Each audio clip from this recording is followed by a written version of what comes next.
Alright, so today we're going to be working on the GT3 RS. Just be swapping out the pads and swapping out the brake fluid. We're going to be reusing the anti-rattle clips as well as the brake pad wear sensors to save a little bit of money. The pads have not set off the sensors quite yet, and we're going to switch them out before they get down to 20-30%. This is due to when you're on the track, there's a lot of heat transfer between the pads and the rotors, so we're trying to reduce the amount of brake fade.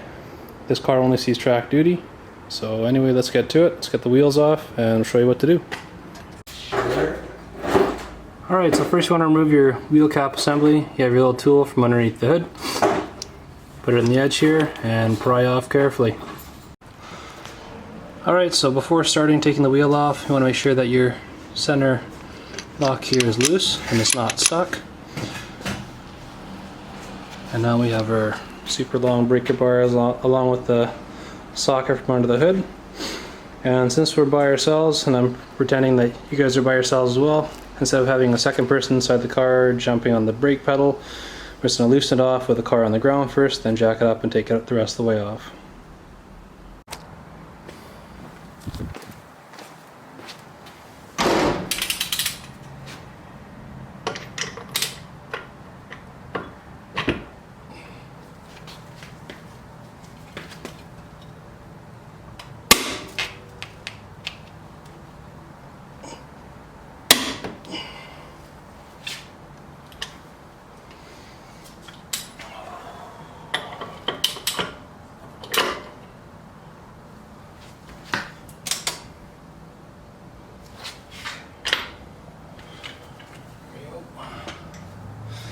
I wish I had an extension for this, just a little bit to keep it off the fender, but if you're careful you'll be okay.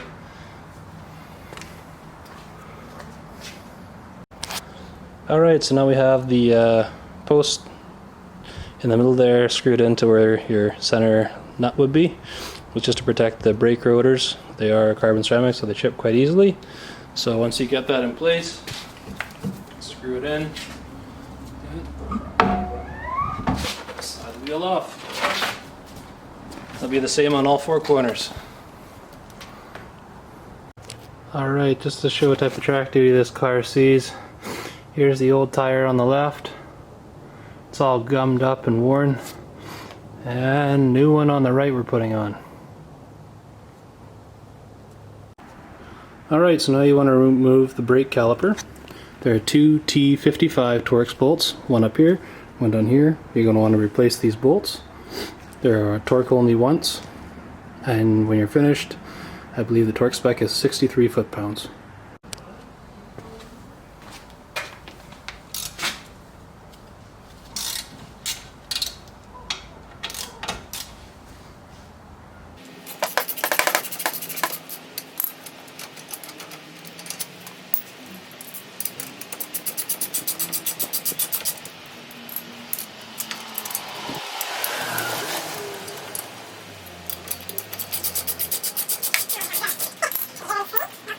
Alright, so once you're finished removing the two caliper bolts, pass them underneath. I'm using my little toolbox here just to catch the caliper.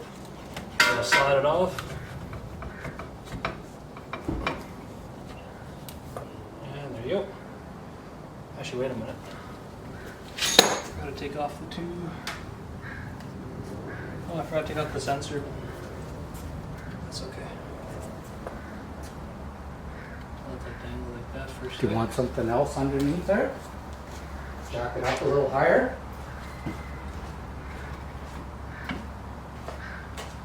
Oh no, it's okay.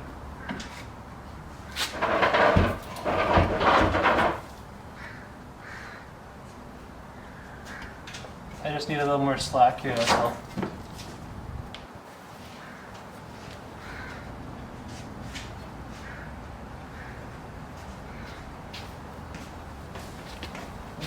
Two.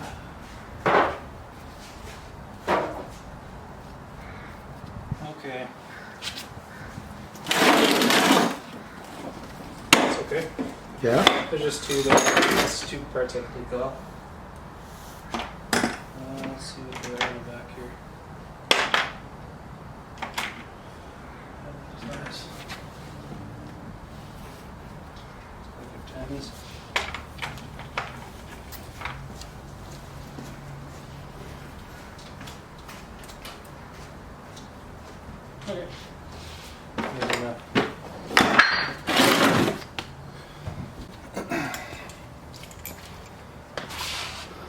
Alright, so to give yourselves a little more slack on the back, unfortunately I didn't see this, but in the rear there are two 10mm bolts you want to take off. On one of the other brackets there's one here, as well as one here. Hopefully this isn't too blurry on the camera, but anyway, it'll take off this other bracket that comes off your wheel speed sensor here, as well as your brake pad wear sensors all in one harness. So that should give me quite a bit more slack there to drop the caliper down and take the pads off properly.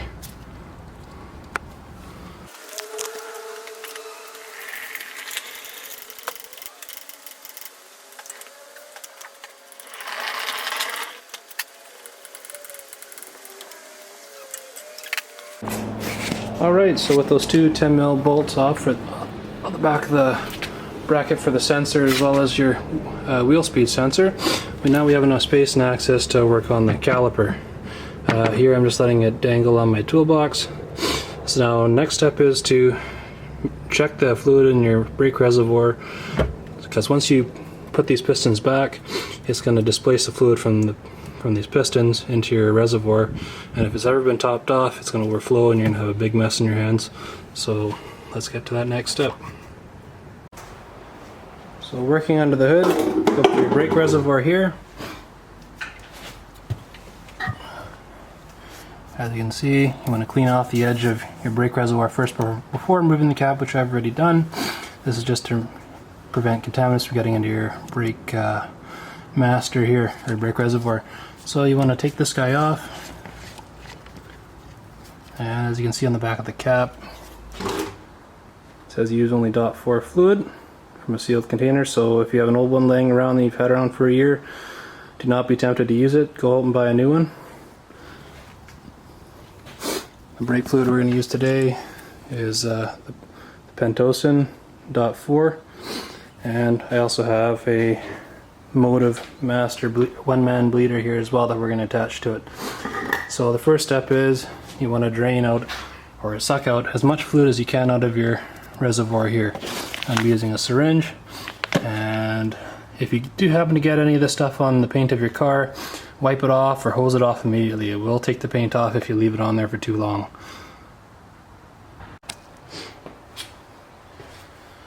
Okay, so before you can suck out any of the fluid out of the reservoir, you need to remove this little yellow strainer. Just grab a set of needle nose pliers and give it a swift tug. Just make sure that you yank it all the way out and spill fluid all over the place. So stick your hand over top and take it out in a controlled fashion. Just like so. That's the guy right there.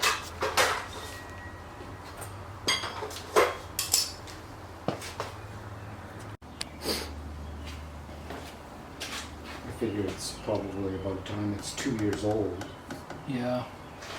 even though the mileage isn't that high. Well, So the track days are a big chunk of those track days. you end up boiling it, right? Yeah. And then, in addition to boiling it, it does soak up moisture from the air.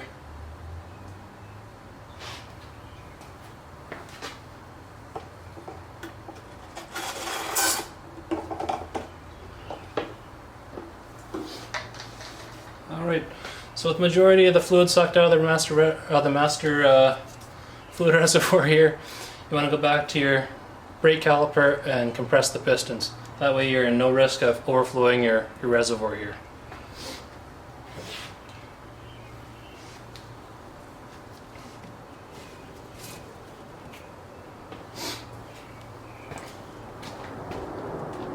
So back at the wheel, when you're compressing the pistons back into the caliper, I'm just using a regular quick grip here. It has the rubber ends on there so I don't chip up the calipers. Just take your time, use the old brake pads so you can push them both in evenly and just apply pressure in the middle on both sides. Slowly work your way in and you should compress them all the way. After depressing the pistons back on the caliper, unfortunately I broke the brake pad wear sensors, the rotating clip here, but it usually sits in like this, and on the end here there's a little tab. If you're able to, you want to get a screwdriver right in there, pry it up and pull it out. Unfortunately, this first one I was not able to do that, but we can still use the old wear sensor, hopefully.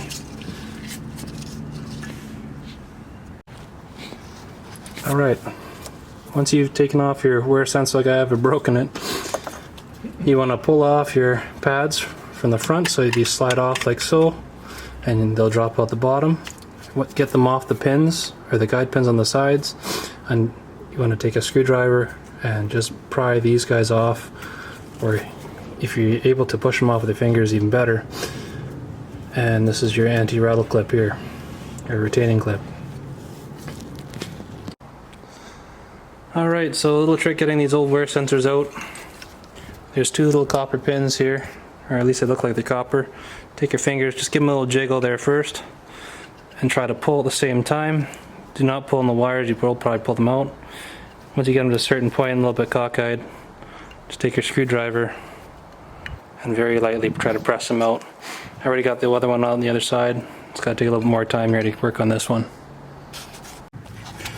Alright, next step, you put your anti-rattle clip back on first, clip that back in place, and then you want to push the pads on it in on an angle, in and up on the guide pins.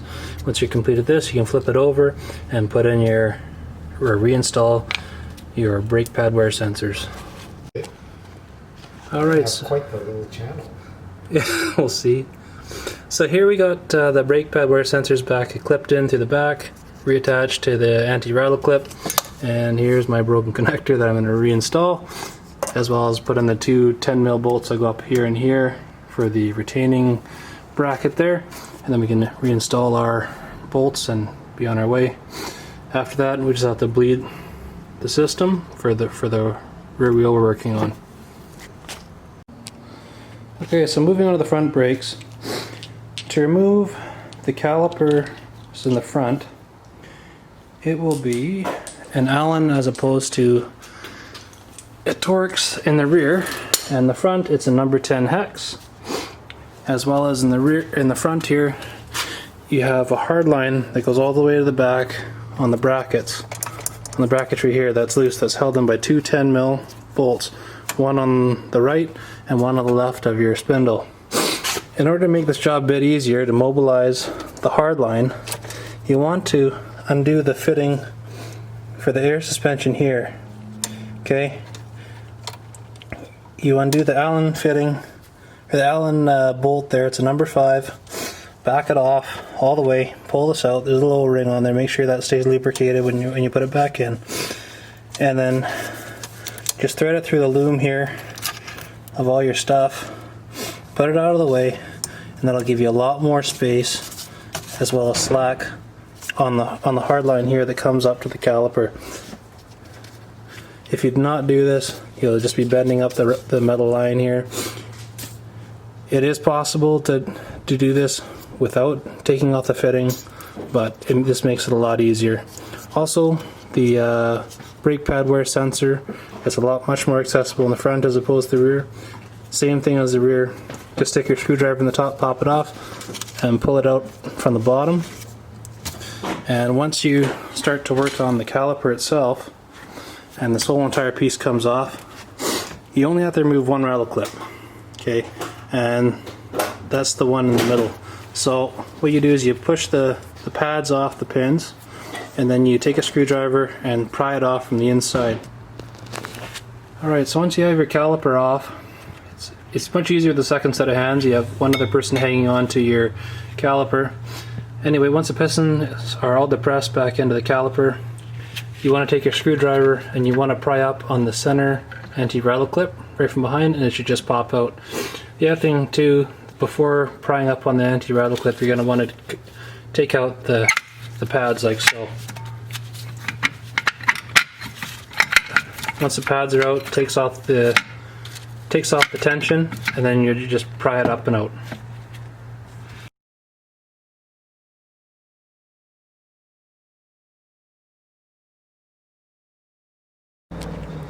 So back to the front trunk, we have our motive power bleeder set up with our master reservoir.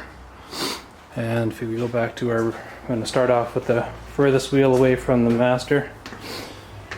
And here we got our bleed bottle set up, as well as I have my 11mm flare wrench.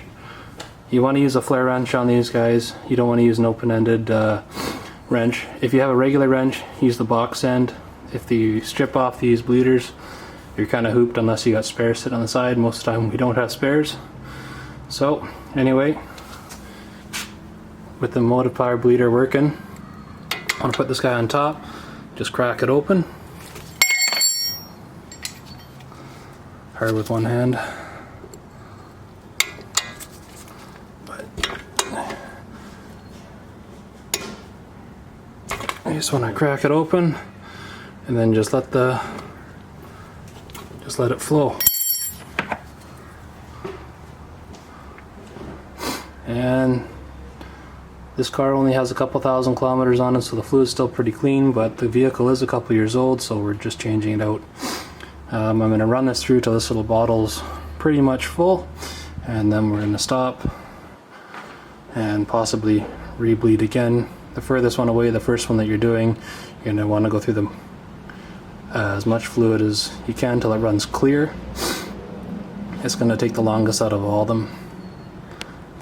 Once it runs clear, you can close up the bleeder screw and proceed to the next wheel. Alright, so everything was reinstalled and ready to bleed the brakes here. So just another side note that I did not cover previously. There are actually two bleed screws. There's one for each side of piston, so there's one in the front and there's also one in the rear. You're going to want to bleed both of these at the same time when you're bleeding your brakes, so you can get rid of all the old fluid. Also, one other thing, if you do end up having brake fluid spill on your calipers, if you're worried about the finish, make sure you wipe it off right away and clean it off with some soap and water. The stuff will eat off the paint off your calipers as well as your wheels, so it's very important to clean it up. Okay, so almost wrapped up. We got a wheel back on the ground. We got the center nut tightened down hand tight, and now we're going to tighten it down to 444 foot-pounds. We're going to torque it once, back it off 90 degrees, then torque it again.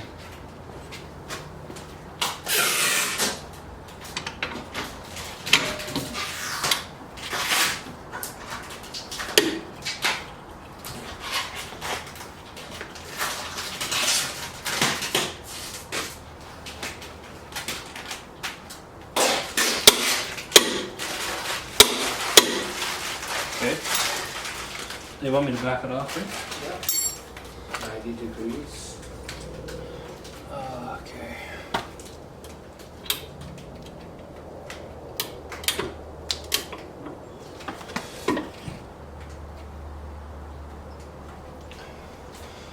So the first time around that set it. Now we're going to torque it once more.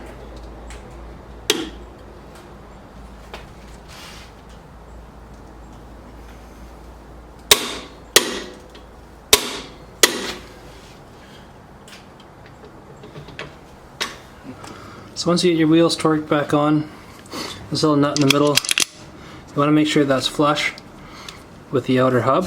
So grab your tool that it comes with to pry off the center cap. Just wiggle and jiggle that around. See, now it's flush with the outside here. And you're all done. Put your cap back on, and you're finished.